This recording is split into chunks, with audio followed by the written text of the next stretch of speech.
Nyakwar mgajwang dakika na paga uchiel tok sangwen marokinyi kamoro moro mintiere machiegni chenro mar mbaka oromo pile ka pile chieng' wuok tich mbaka oromo chako sangwen nyaka saa 5 mar onyango manyiso ni wantiere mana gi thuolo matin dakika 40 mar mondo mi watiek twak mabende wantiere godo. Ang'eni mathoth otimore odera ni moko kuom gi bende tim mano mar kaka wanene mabende ni teo kanyo gi Victor Makajuma osenyisi wan kaendi kinde thuolo mar dakika 40 ma osedong' Nyakwar mgajwang wadoro loso ahinya kaluwore kod ng'anyo mano mar Azimio ka bende jumani Azimio chiko ng'anyo nyadidek chakre chieng' tich adek tich ang'wen gi chieng' tich abich.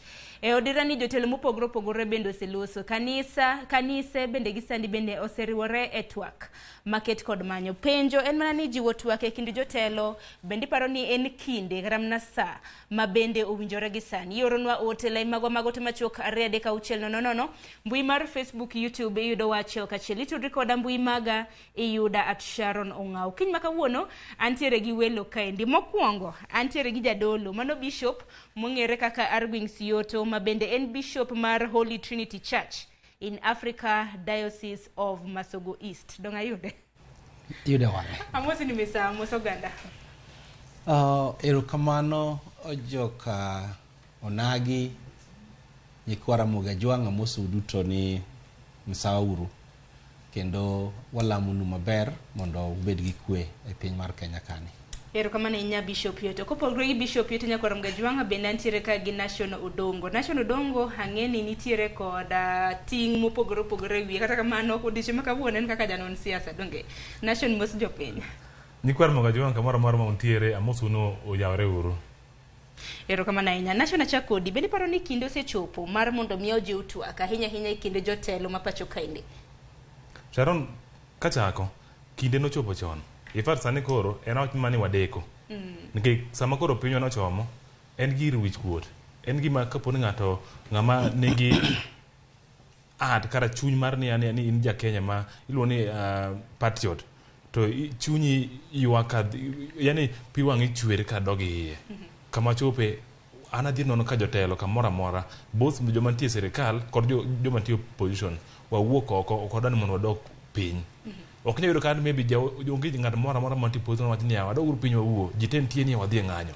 To kidok e sirikal onge joma dok piny wach ni joma dhi ng'anyo gi kiwadil kodgi e yo moro mopogore gi kaka watimo pile wadog uru piny onge. Koro sama no beni wuoyo osekadho wadeko sani is the right time apani wadeko lakini thuolo pod nitiere. Erokamano ahinya bende wachoga ni kanisa Nyakwar mgajwang' bende mariwo wi oganda kanyakla kanisa bende aparo ni osewuok oko chakre juma mokalo dwaneno ka riwruok mar kanise mano NCCK bende nowuok oko mano mar ko jatend piny mano William Ruto gi ogai mar Azimio mar mondo mi gitwage mar mondo mi gwandruok kanyakla kod ng'anyo mabende osebedo ka neno mar mondo mi ochungi nyaka sani pok waneno kata mana wach mosetimore waneno mana ka jotelo loso mana matek. Akeni ka penji bishop nyaka sani iparo ni kanisa bende osetimo matek kar nyalo mare ahinya mano mar riwo wi oganda kanyakla nyaka jotelo mabende osebedo ka tayowa. Sharon adwaro mondo akaw thuolo ni makawuono mokwongo mondo achiw kuyo mara ne gigo mosetimore e jumbe mokadho kendo wan kaka kanisa waonge kod mor ahinya ka waneno gik matimore. Inyalo paro ni ok wasebiro kaka wuono mokwongo kendo seche duto ma biro ka tipenjowa ni bende en sama onego ji losie. To wawacho ni saa oromo ma ji losie. Ago erokamano ni Nation ma kawuono wacho nwa ni ok kata ni saa oromo kende nosekadho. Sharon in a mature democracy ji ok onego bed ni nuore wach gimoro achiel ok onego wach seche mang'eny to nego wakam kod a solution and then that resolution we make a resolution ni this is what we want to do.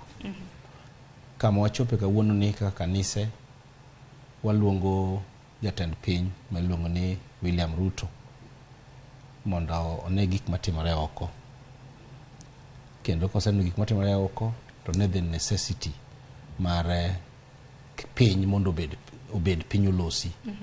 Adwaro mondo awach ni chung' na pod en achiel ni ok wadwar mondo gibed piny mondo gi share the government but wadwaro mondo gibed piny mondo at least wane gik moko ariyo madongo machielo nyagolo oko nyoro ma en the cost of living and weche mag siasa, multi-party democracy. Kanyalo duoge wang'e. Because all these people are product of multi-party democracy, all of them. So kawaneno ka gik moko timore ma ok ber, to wawacho ni en sa manyaka gitim something, and that thing must be done. Nyaka time kawuono. Nikech ko ng'ato ne odiera ni wachal ka gima koro ji pimore, karamna jotelo pimore ni ng'a biro mbalo wang'e mokwongo. Kani winjo karamna ka jatend piny Kenya oduchi ma nentiere odiera ni mano chieng' ngeso e gwenge mag Homa Bay, neno kaka Azimio bende nentiere karamna gi radi margi. Kinyo karamna kaka jotelo loso chal ka gima ipimo ni ng'a biro mbalo wang'e okwongo monde. Japiny to ahinyore piny kaendi waseno kethruok mag mwandu, thoe mopogore opogore. Jatend migawo mochung' ne weche mag arita kwe bende dosegolo siem ne ja Kenya moro amora ma bende biro bedo kawuok oko mano mar dhi ng'anyo. Nashone onyalo podamna bamonya penjo di chung' ni kanye nikech ng'anyo maket kod ma imenyo konde ka konde kata mana pinje mamoko bende ng'iyo chung' mar piny Kenya.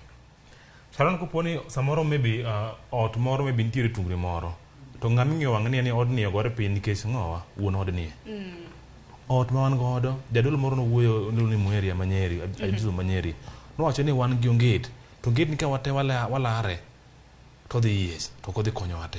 Onget en piny mar Kenya, ot mar piny mar Kenya, ng'ama chungo ot en wuon ot, to wuon ot mogo poni ot ogore piny on his watch to ng'ama siemo wang'e ni gino ogore piny nikech in. Koro an anyalo aje gini what point specifically to jatend piny mar Kenya. Wakwayi Kenya ni poduong' nikech Kenya iwacho ni kan ji gono for multi-party, kan ji kedo ne piny mar Kenya, forefathers magwa, kwerewa kan gore piny mar Kenya, nitie joma nonego, joma notho, nitie joma nong'ol, nitie joma wito gik mang'eny sana. Koro sani onego gima koro wabedo piny ni wang'iyo ni yawa, wabeduru kwe, wakeluru wiwa kamoro achiel, wawuoru ka gimoro achiel. An gima pod amedo bende connect, even jatend piny mar Kenya yudo ga thuolo sana mondo mi owuo gi jopiny kama ko jopiny nyalo nene e yo mayot. To sana nyalo link it to church. Good thing ajuso marone kae. Sama ng'ano dhiga jatend piny mar Kenya dhi ni wuo gi jopiny e podium mbele kucho. Arani mondo ka ber kata seche moko kata wan kik wawiwa kuodi kata maybe kik wabed gi luoro moro ne godonjo kuomwa. Donjo ching wakona kata jatend piny mar Kenya kama entiere no even be a lobby member activist kata maybe jatend kanisa. Wacho ni wan jatend no amor ibiro kanisa waka i tawo maber wamor kuom biro mar ka to gimano wakutemo kwa ni yawa odni en odi. Manya kaka nyalo manyo ohadu cha mondo me at least odni kigore piny. Koro pod okono beno penyo ni ng'ama no beno blame first but gino beno biro automatically. An gima an gondo sure jatelo mar kweth mar Azimio mar position okonya dok piny kende ka maybe gima otimo onge. To jatend piny mar Kenya eto nya dok piny to ko dok piny to ngacha dok piny automatically. Jatend piny bentiere gi forces karam namba bende dire manyiso ni keke nyon piny nikech jomoko samoro neno ni nyono piny no en nusu mkate. Gima jo mantie opposition no se wacho kendo giwacho ka pile ni gin gi interest mar nusu mkate. Onge mano ke dwaro margi kata mano ke mena agenda margi. Maboka par gi magi wacha nikech maybe koro poni giwacho jodok piny to giwacho ni wan koro wasedok piny me wane koro mabathwa to ginyalo bedo gi thuolo wacho ni kono maber ni ok idwa ng'owa nusu mkate. Koro ok apar ka jogi gin jok mar gi interest mar nusu mkate. To jatend piny mar Kenya en jatelo maybe the reason mokaw koro ben nyalo bedo gi headliners kata jok moko madhire ni kik idhiyo to ng'eni piny mar Kenya pod adeng down the day ni gimono beno ng'eyo ni koponi piny gore piny magi makono kata jowa ma joluo Nyanza man very close to jatend piny mar Kenya, please kone uru ni odni ode jok ma headliners go oket kando en mako poto gore piny to jiwo siemo wang'e ni en wuon piny. Ero kama na to bende hero kata mana okang' ma bende kelo nikech kinde ka kinde Jumapil ka Jumapil jotelo riedo gin ga kanisa kuom ranyisi odiochieng' manyoro nyako Ramogi nitiere story kata mana report ma bende nyawadwa Walter Nyambaga noloso. Ng'eno odiochieng' manyoro nitiere moko kuom jotelo e county ma Nairobi kotelnegi kod governor e county ma Nairobi Johnson Sakaja ma bende nitiere kanisa moro kata kamano nitiere jadolo moro mong'ere kaka Reverend Kingei notemo soko wang' jopiny kinde ma bende gubiro to giriambo kata mana giwuondore ni gikia chal mar Kenya. Onye na report ma bende Walter Nyambaga nolosonwa. E kinde alam mane obage kanisa mar African Independent Pentecostal Church Bademaba hati bomba Nairobi. Governor ma Nairobi Johnson Sakaja oko ne jatend piny William Ruto kod ogai mar Azimio la Umoja One Kenya Raila Odinga mondo bed kod twak mar reso piny Kenya e lot mag ng'anyo. We must save our country. Nimesikia vile viongozi wamesema, kuna yale ambao nimesikia, kuna yale ambao sikubaliani nayo. An eye for an eye, we will all lose our sight. Mnakumbuka 2007 vile ilikuwa. Hata kama walikuwa wamejipeleka mahali mbaya, hao sio adui zetu. Ni watoto wetu ambao wamepotoshwa. Mbona tutume watoto wetu wengine waende wauane? Tutafanya juu chini pamoja na rais wetu ambaye ako na hekima na tunazungumza. That cycle of maandamano will end. Ile mnaogopa itafanyika Wednesday, haitafanyika. Sakaja okoni county ma Nairobi wito suru maromo million prauchel ekinde manganyo magazimio. But what we lost is a perishable revenue, like on parking, because if you don't pay today, you won't pay tomorrow. It has gone, So a loss of around, if I estimate, maybe around 50 or 60 million shillings is a big loss. That is a market that I could have built. Jodbura kod jotelo mamoko ma Kenya Kwanza ne owuok tung mosuo kod azimio mochano bago ng'anyo margi chieng' tich adek nyaka tich abich jumane. Hii mambo ya maandamano is a political issue. Kama ni mambo ya economy ama bei ya chakula ilikuwa mkubwa juu zaidi wakati wa handshake. Unga ilikuwa 250. Sasa imetaramuka imekuja 170, 150. Sasa kama alikuwa anataka maandamano angeenda hiyo wakati. Nairobi ni sisi, ni yetu sisi wote, na tutaungana sisi wote tuchunge mali ya wananchi. Kata kamano, Jotelo Ben Kieng'ei to ne opogore paro kod moko kuom jo od bura mag Kenya Kwanza ndokonegi mondo gibed jadieri kod jatend piny William Ruto ahinya to gi kaka jopiny winjo e yor uchumi. Kwa nini Raila afanye maandamano na jioni alale kwake Karen badala ya kulala kwa sel? Kama amefanya makosa na nyinyi ndio serikali, si mumkamate. Kwani mimi nikifanya makosa si nitakamatwa? Na mimi nitamalizia hapo na muikunywe hiyo dawa hata ikiwa chungu. Jotelo gene dwaro ni mondo piny owacho maki ogai mar azimio Raila Odinga ka gitude kod chwalo ng'anyo ma nyaka sani sirikal wacho ni osekelo kethruok mag mwandu. Hizi jera zetu hata kama mnasema tufunge Raila haijafikia hiyo kiwango. Anesi watu miaka kama ya yetu ndio tu tunaweza lala kwa hiyo jera na tutoke na tusimame mbele ya watu. Mutampe sympathy vote. Mi nataka William Ruto amweke kwa hiyo ndege yake, ampeleke kule Bondo. Jotelo ma Kenya Kwanza pod medo ywagi nying jatend piny machon Uhuru Kenyatta e liet madhi nyime pacho ka kama jatend migawo mar wuodhe Kipchumba Murkomen kod Lange onyiso Uhuru ni mondo bed tenge gi chenro mag telo pacho ka kadiponi en emosiro Raila Odinga. I think I want to tell Uhuru Kenyatta, because I know him, let Raila go, leave him alone. Ile nguvu unampatia, ile uchochezi unampatia, hakuna mtu anaweza sumbua Uhuru Kenyatta kwa sababu tunampenda na tunamjua. Lakini kama yeye anatusumbua sisi, hata yeye kidogo atasikia ni kama tunamsumbua. Walter Nyamaga, Ramogi TV. Nyakwaro mgajuan kamago gen jotelo mabende dibed ni luoro karam na jatend piny Kenya. Mago bende gik mogande wacho ni en mana seyo ng'ani ema chwalo ng'ango machwalo ng'o koro diera ni winjo kanyo ka koro jotelo wacho ni dibed ni jatend piny Kenya machona mane Uhuru Kenyatta bende machwalo kata ng'anyo mabende kweth mar azimio osebedo katimo. Kata kamano Bishop Yoto kanyalo mna penji. Jodola dima bende nyalo chung kar tiende gi kaka kuom ranyisi mano Reverend Kieng'ei mabende no loso duchig manyura. Ng'eni ntiere moko kuom weche mabende no wacho mabende no kwa keto kata mna ya muduche manyuru. Kata kamano no soko wang jotelo. Onge tiende o wich mafuta. Iwacho ni kupaka rangi to pinto rach. Jodola dima nyalo soko wang jotelo. Jotelo gito kinde ka kinde, Jumapili ka Jumapili gintiere kanisa. Sharon, nyoro nyalo mwe kanisa moro mani piny Kibera. Kendo nyoka ng'eyo gik ma jodolo mamoko wacho. But chandruok ma ni e Kenya sani manya wuoyo ahinya kanya puonjo ji mondo mi kata ka piny tek to gisik kuom Nyasaye. Adwaro mondo awachi ni wan gi jodolo kaka na wacho mokwongo mapok oninde State House. Wan gi jodolo modak oko, ok gidak e State House, and therefore gin gi thuolo, gin gi ratiro mar siemo wang' ker mar piny kendo nyise gik matimo maricho. Modak e State House to magi. Na wacho no last time, aparo ni gigo nego mak na ngisu ni e piny ni nitie kata ndalo mar Old Testament, nitie prophets ma was staying with kings, so they were not able to tell no gi kod manyiso kingi kata kigo losore lao to giwacho ni losore lao tene gi dak kod kingi. Ne nitie jodolo bende ma odak oko mane nyalo siemo ne kingi gik matimo maricho e piny jodolo go wan ge Kenya kanya kaka wuono and kendo jodolo ma wan ge Kenya go gichung' kar tiendgi kendo winjo ka giwuoyo omiyo kipenjo ni be nitie tanyise ni nitie one of them is myself waikore mondo wanyis kaachiel gi joma moko mondo wanyis ker mar Kenya mokwongo ni kako wacho no lemo osomo wach Nyasaye. We are sending him mondo dhi osom the book of we call it the book of First Kings mondo ne kaka Israel nobedo nopogore. Israel nopogore kane kingi moro jopiny odhi ire to wachone ni piny tek ok wanyal dak maber.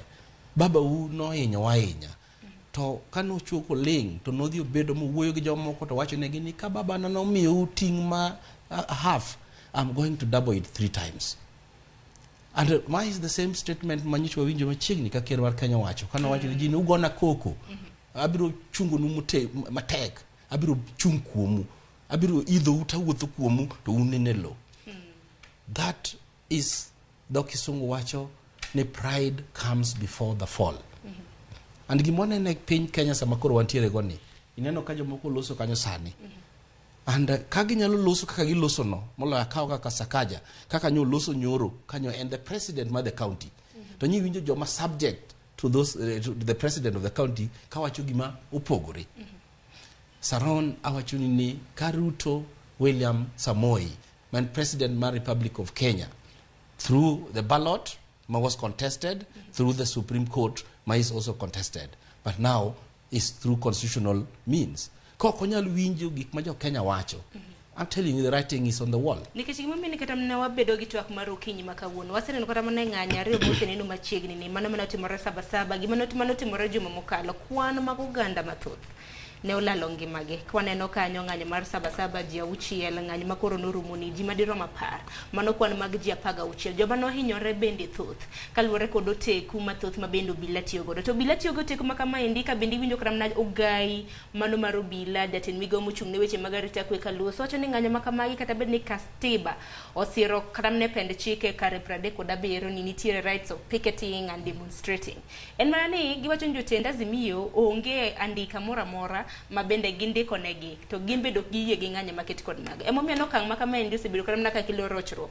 Noneno kata mana juma mokalo gima notimore kata mana e apaya mano ma expressway en akethruok mag mwandu. Sakaja noloso e tulo manotimore pacho kaendi higa mar 2007 nowacho nokwayo mana jopiny mar mondo mi kik wachop kanyo to ok wanyal chopo kanyo ka jotelo ok oloso e yo makare. Dong Nasha Sharon an kachako kaluwore kod ka jotend kweth mar Kenya Kwadha ne wuoyo ka gintie Bahati constituency mano na Nakuru County.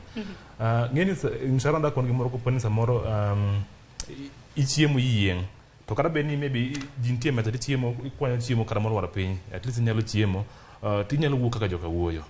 Yani ok ochuni gimi wach nikech chiemo yieng in maber ok iwinjo ni ok ochal nade. Ara temo kono jotelo wachuru wachung'ne adiera. Ngino kochopo sama kore iwuoyo mondo imor wang' ng'ato kata imo jatend mar piny mar Kenya ni ai kedo ne kore nego iparo mar beki bedo ng'at moro ma iluongo ng'at moro mabure sana koro ok ng'at moro man gi manya bedo gi stand mar wach ka weje chalo ka bire wach mar ng'anyo mabede sani koro wan gode from this week Wednesday nyaka Friday en gima pod ka ng'ato wacho to en gima chwero wang' ng'ato nikech magi ma waikore ni ani sani kwadhe ng'anyo otobe kotimore pile wang'e maber ni nitie joma mwandu midhi kethi nitie joma dhi tho nitie joma dhi hinyore nitie joma dhi make kod nitie joma ne bende timo ohanda gi pile ok dhi timore to magi mondo bende wari ng'at ka ng'ato mar piny mar Kenya kae to ng'ama domiyo wari zaidi en jatend piny mar Kenya. Adako ni gimoro Sharon gimoro timore expressway once timo kwa nyalo maybe ni samoro nyadhi waluwo jatend piny mar maybe waluwo jatend opposition mano Raila Amolo Odinga to kata ko be ni gino osebedo ka wacho ka pile nicho dalawa an asebedo ka dhi ng'anyo ka dhi ka demonstrate ga to samoro mara madhi maonge police ni wan kendwa nyoro kano nodonjo gino odonjo CBD I think it was last week chieng' tija ariyo Monday then very peaceful bang'do ji wuok ok odhi kuondegi ko dhi kuonde moko samoro entiere Nakuru entiere Homabay mwandu miketho onge to iwacho kano jok moko ma ni jok moko motho lalo ngima gi mno longo Kitengela ka jogo wacho ni thoth joma nonego a group no bira from nowhere. Nyanza, Kisumu, Migori, exactly. Kisii. I want a group bira from nowhere. Ti wan mane ka jo kadho ni tino ka nti joma ka mwandu nti joma mobang joma ko mach. Koro even kara jok mana ok par ni joma ko ma of their sound mind nyalo wuok ne the expressway ni ketho barabara. Mok ni influence from any of the side. But hapa ni magi gima koro maybe jotelo maro nyango be ni bedo piny. To ang'eyo ni at least kuponi maybe jidhi demonstration gini in very clear article 37 they don't even require kata mana barua mandiko ni yani wan koro ifa gima kono beni kono police ni wan my route marwa wadhi luwo koni demonstration to mabe jogo bet ka osebed ka wacho ka pile wan wadhi chawo ka mukunje to bang'o biro mwalo nyaka police no beni akampani jogie kik ng'ato keth mwandu kik ng'ato maybe ng'ato obed peaceful to ma osebeni ginen ga peaceful pile to ino ka jogi maybe ka police biro to kende ko kata ka ifat na bukti wano ka ji adek ochunga kamukunji tiba ibatia gasi ji adek nyati mango koro police wakwa police semoko anga ni timo mawinjo police bende kinde ka kinde iseyo kalore kod ng'anyo mabendo sinino machiegni an gima ber ni police seyo ndio lakini ng'ato ok nyal fai yo mayo nikech ok iba mache kuom jogo please ka boni maybe nyalo beni wuonge gi teko to nti samoro myange ni yawa an bende iye ka nya beni wuoda na we ot to samoro maybe gimoro ngiyo matek samoro nyalo twe owuok oringo dhi oluwo jogi samoro beni entiere kae ma par ni mono beno kono police man tiere ma gin joma nigi family gin joma nigi minegi ka samoro maybe police chwado miyo moro moti ma otingo gine kada mara bwana ma odhi uso chiro moro eko yud kako chiemo kora pani maybe watim gini sobali police wadu kuru nguvu maro piny madwach mana ni ntiere mana moko kuom oganda mabende dipone kawo advantage kaluwore kod ng'anyo mabende osebedo kaneno nikech jonjore ok apakra mana ka ng'ato kowuok awuoka ne ng'anyo mamuola waseneno kata mana kuom osebedo kata mrat katimore kaneno kata mana kuom ranyisi e kaunti ma Nairobi neno kata mana dukni mabende noto ma ji odhi okwalo bende samoro ngero moro wacho mana ne liel mit ka jirani samoro miyo ma nyathini otho en kenya kara mna ka gibire TV kaka giyuak malet ingeni samoro ng'at mo ok watne moro kothe ng'anya maket kod magi ok nyal ng'eyo gima ng'anyo biro godo bishop aken wach makamani kichen kinde ka kinde oganda loso kinde ka kinde jotend kanise loso jotelo hakunyo kara mna kaka loso duche manyoro nantiere bishop Muheria nantiere TV bar Citizen no wacho kaka jotelo loso ka gima ok gitelo ne piny Sharon mane tuo ma wan gi Kenya sani ntiende ni waonge kod joma national luongo ni patriots waonge gi jok ma okete e position to gin jok mochung' ne piny gin joma kedo ne adiera mar piny ko wan gi ji molong ni psychophants koro psychophants ge ma hinyo ahinya kendo ma mineno gik matimore aparo ni kiano no obedo played kia kata no obedo played somewhere kanyo cho jatend piny main William nyoni mayu to nyi winjo gik kako wuoyo kaka nyoloso en ng'ama chalo ng'ama kodak e Kenya ka keche this is a capital city koro podoka winji ni en iwache nango capital city mar Kenya to ng'ato wacho ni dwa tinga to itero dala oyo gidwa tingo Raila mondo gitero dala you see. And then listen to Raila talking. Raila also talked to Njoka Raila be wacho ni en gimo kedone eno kedone jo piny mondo bed gi ratero.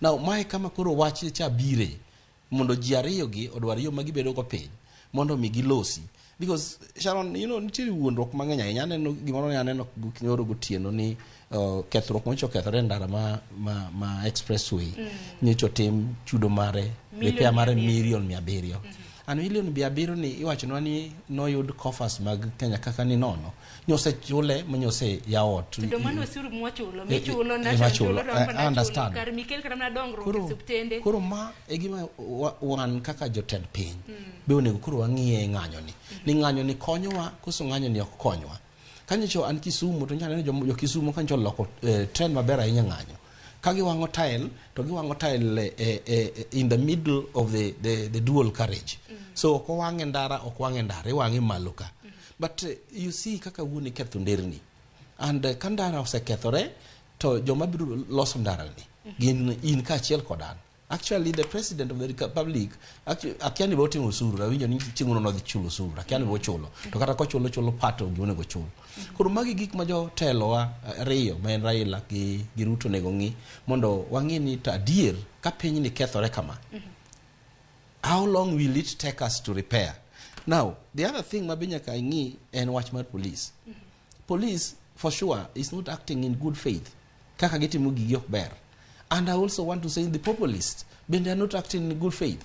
Nikech nwase bete Kenya ka ni ng'anyo ila mani wacho chok nyal timore. An ok nyal wacho nwaka wuono ni wacho ne ji ni wang'any to wawuotho to wawacho akietu to wabiro ge petition to waketo ne jo royal media to in ng'isi ni jogo winjo ka wacho dholuo Sharon ni wuogi los kodgi ti address waseyudo gik muwacho omiyo wadhi act on. Mano ok nyal timore Kenya ka. Pok otimore nyaka nini kata joma sani dwar mondo timno nok otimo kamano.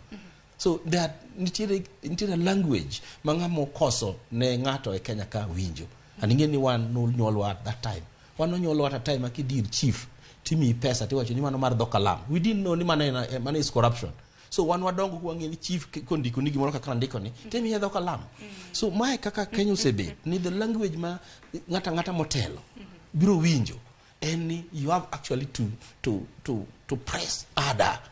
Sami dio mateke ko timona de kuwinjo. But gima nyaka wanyis jowa ni kata kai press harder to nego bedni nitie gik ma e reserve ni ming'e ni magito giga man ma ani mabiro kawa asara mondo tim nade alosi.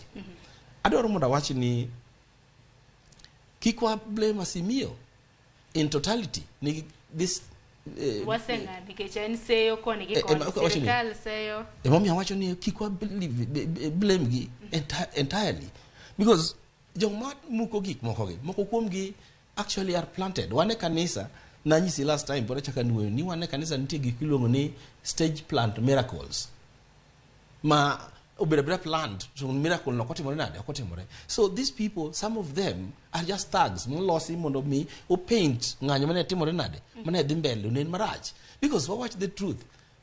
Nyi winjo ka expressway manyo timore gine nyane no ka ng'ato ndek penjo ni kuro joma nyo muko gicha gin joluo koso gin mungiki. Ng'ato nyo penjo mano ni penya maber because every time ko mugi moro ng'eni there is a tribe matimo gini or a group of people matimo jomo sebedo o peg mungisi ni magene magitimo tijini. Gik matimore gi timore mondo mi the two personalities men Raila in the name of Raila Amolo Odinga to gi William Ruto mondo jobet piny mondo losi mondo Kenya duoge wang'e. But ka Kenya okoduoge wang'e tadaro nyisi one thing. We had a very strong person called Samuel in the Bible. And Samuel ne very strong. Ne nyalo kao ode ni mautim nade mamuki. But no chimro chung mo wacho ni gimoro moro nyalo timo gite kone no dagi dok piny mondo winji. Within a few minutes Rio no chakunege. Now he was dying because of thirst. And that is what we are seeing here. There are some leadership personalities makapodusiko get the arrogant attitude magintiere go even thirst will kill them. Because okonyal bede piny ma jotelo dwa winjo jomo yiero gi. Okonyal bede piny ma jotelo kose the year na pimo ni last time so it is a leader takes it, a winner takes it all. Because magi tuo mo wantio go Kenya kaka wuono. Otherwise ka wuono dine bede ni na wacho last time and I'm repeating again ni they never lost constitution ma because you sit yiero to everybody is actually you do community ma ok ichun gi thuon od bedi then nitie kaka wadhiro this makoro ka pinje kata mna bishop yoto tingen mar mano mar riwo oganda kanyakla hinya wi jotelo gi nikech kata mna kaka jotelo loso nenore ni dhi bedo matek mbele ka. Thing is very simple. Kagi sedagi winjo gik ma wacho negi wan kaka jodolo makanisa ka jotendgi are psychophone are just actually pampering them. Kuro it is now the responsibility and teach the international community to come in and actually tell them ni mao kama negwadhi. And I want you ni Sharon ni Kenya is not going to go to the dogs. So for the Kenya the Catholic because of maybe two people makamoro dagini mundu kiki bed pay kawan mune ngamone go call bedo pay ni and William Ruto. And you know ni en mune go call for bedo pay because ngamachielo go kokoko. Koro en muwacho ni bana lumuru ngani mondo win chandruok ma joge nigo. Bukinyi san nane no show moro ne dhimbele to one of the MPs no wacho mane citizen royal media ka no wacho ni jo Asimio mondo ng'anyo mondo ginbe gigol finance bill. That's not how leaders talk. Jotelo wuok kaka wawuoyo no. Then kare finance bill ok en gir jo Kenya en war a group of people. Now my mommy poda wacho ni ngama timo this thing ngama gigi te the back stop with is Dr. Ruto. Yero kama na inya tema ni ber mar mondo mi waji kota mna twak maket kod magi nikech oganda bende neno kota mna en geno mara ni jotelo bende neno iwacho ga ni tell a friend to tell a friend kata kama nyako rom gajuanga keni pachien mane kaluore kod okenge mago mag jiwo twak e kinde gi wadog mana gi wach mana ni en mana kiny kende donge nikech ng'anyo cha no wach ni en Wednesday Thursday gi Friday kok manya ko rom gajuanga otemege sebedo kaneno wana somge kapok watiko twak makama sa bende roserio record sa koro dhi karumo asema ne ote ntiere ka aneno Steven Wayodi. Iwacho ni Kenya en mar jopiny duto kendo jasiasa onego mi jopiny thuolo mar tiyo tijegi maonge pogruok waol gi uwi makinde ka kinde nikech josiasa. Kopogore gi mano Osicho Junior iwacho ni twak onge gima dhi loko kata chiel.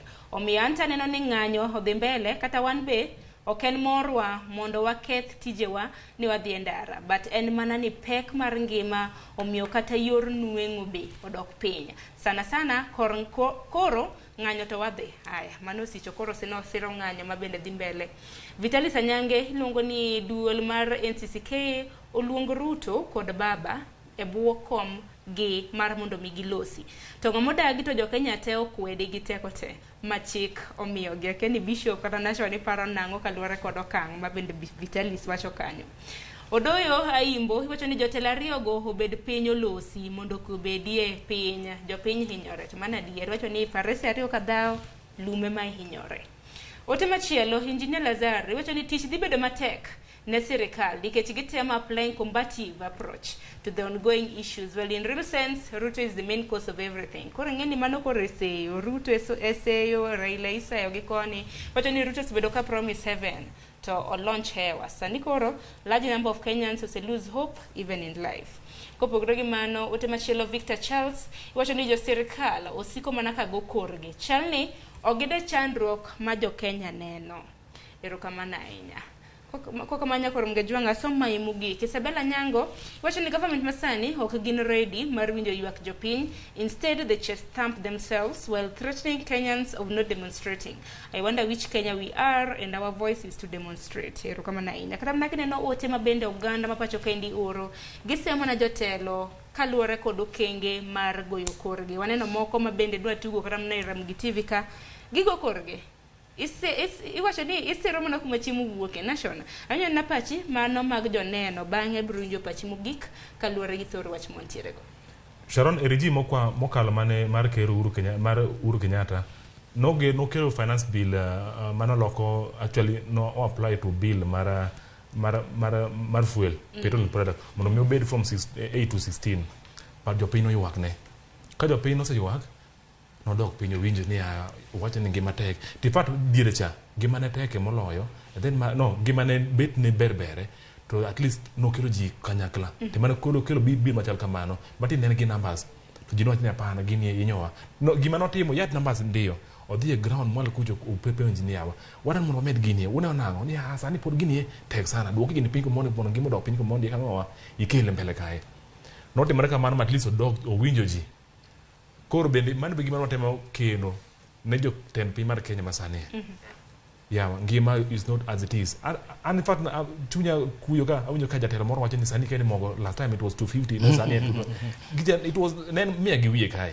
anya pa ka die moko no biye nyaka 120 to sani mako dok 250 to 270 koro ango mon wa jatelo wacha dier koro man ngise ni maga joma yiere mono ko represent wa ineno koro at least wabiro wijote mawuoyo sobali wacho na diere bende ngini ka jatelo leso kamano to moko kuom gi bende jachiwo report ne jatend piny koro jatend piny neno ni samoro ground ber oyiwaga in fact ata okang sinia samino kanga sami ngado chiemo entie mesa beso pongsaron ji wuok ka no ka joka wuocha koro at least ko poni mesa onge koro ama par maybe joge mesa gi pod pong ta par maybe tia time will come mesa gi bodo piny mogi maybe apani akone gi gima ne jadolo wacho kae kano wacho wach mar ni patriot mar bedo ng'at mar wacha dier kaluwore kod kaka weche chalo sani going forward amor gi step ma jodolo kao mar ni uri Uganda jo Kenya through kelo Ruto gi Raila wuok kanyakla to be mana kaka wacho piny ok dhi gore piny to nitie sama koro madhi wacho ni wan koro gini oken ni wan issue mar ni koro jo Kenya ema koro ni ywak maybe Raila ma ywak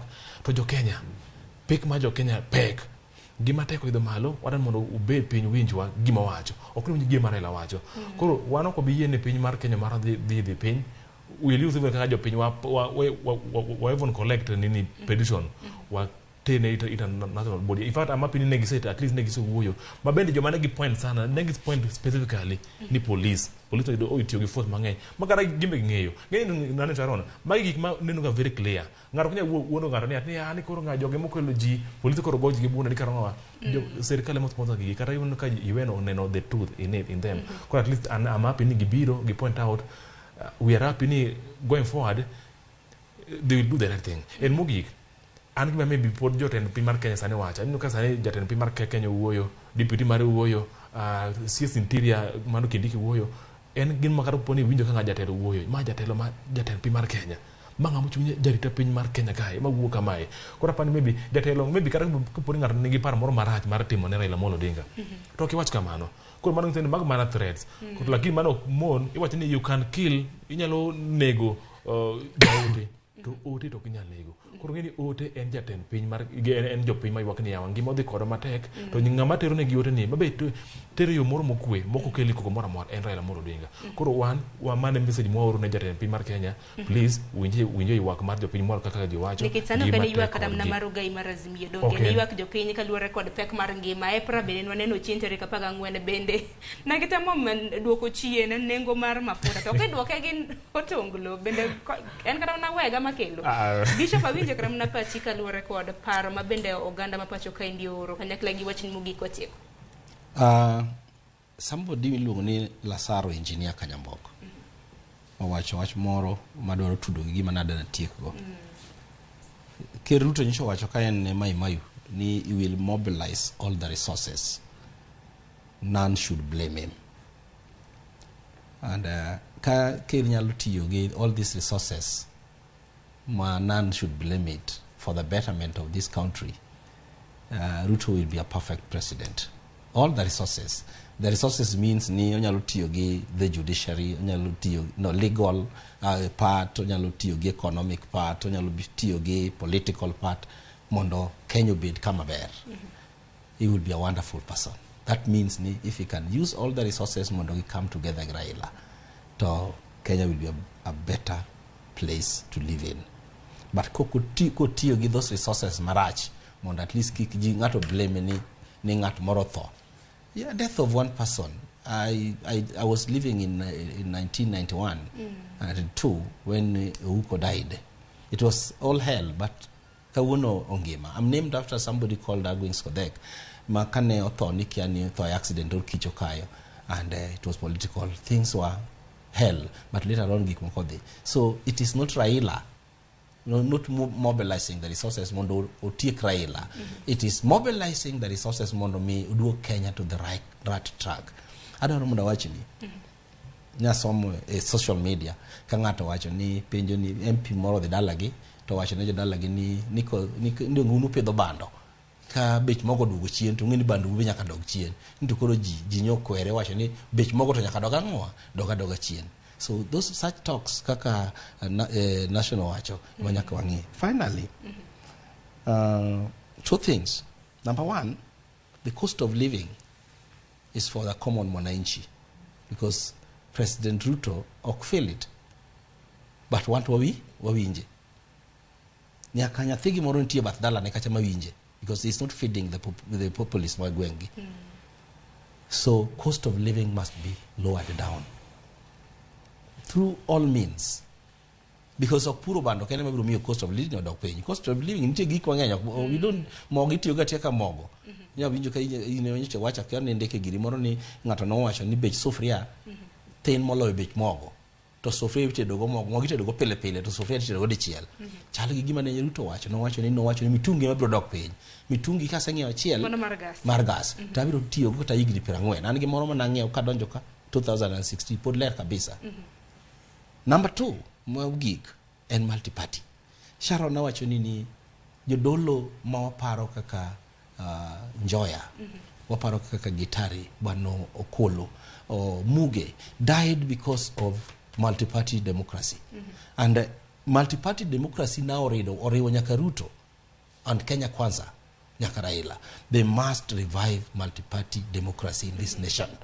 If they kill multi-party democracy, kagi nego multi-party democracy ek piny ka, I'm telling you.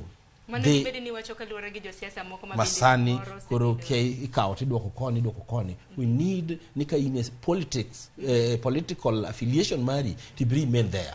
Let them not buy these people. Mondo giwuok kuonde magintie, mondo gibed ga big number. Kama na inya nyaka luore kod jood bura maket kod mano nanno ka ODM bende guluku ka hinya ne jood bura mage mabende samoro ok tim dwaro mano kaka mar chama dwaro. Kata na duond bura mar KUPS mano ke UP bende nanno ko guluku ke ne boxing mabende giwacho ni osebedo kata mana ka chiwo dwaro mopogore gi mano mar party. Koko mana gono ero mana inyang'e ni ben twak mabende biro bedo godo kinde ka kinde. Wanane ni jatend piny bende biro bedo kata mana obiro dok chien mano mar winjo gima oganda ma pacho ka indi wacho mar winjo gima kweth mapingo piny Kenya wacho. Ang'e ni twak osebedo ka dhi nyime riwruoge mopogore opogore ma kanisa bende jiwo kik uola nikech ko kanisa mabende riwo wi oganda kanyakla ta kegi manyalo riwo wi oganda kanyakla. Agoni rok mana inya national dongo kombire twak bishop agoni rok mana inya harbing sioto kombire twak okinyi makawuono.